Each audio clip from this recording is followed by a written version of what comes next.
Kwamba tunaingia kwenye hatua inayofuata kama ilivyo kawaida yetu au kama ilivyo ada. Tumeshinda. Ni kwamba tu bahati nzuri au mbaya timu yetu haikuweza kupata goli lolote.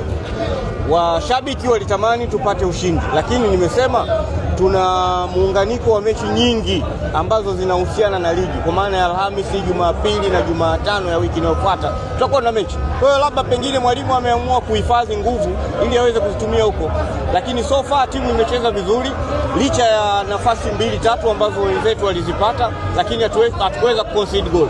Na sisi tumepata nafasi 4-5 lakini hatukuweza convert kuwa magoli.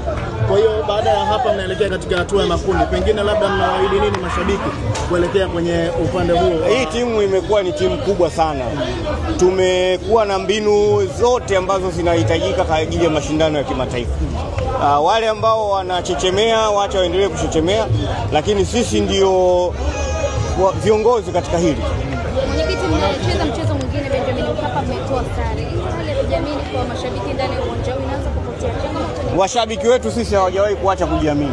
Hayo ni mawazo yako wewe na siwezi kukubadilisha kutoka kwako. Siwezi kusimama katikati yako na mawazo yako.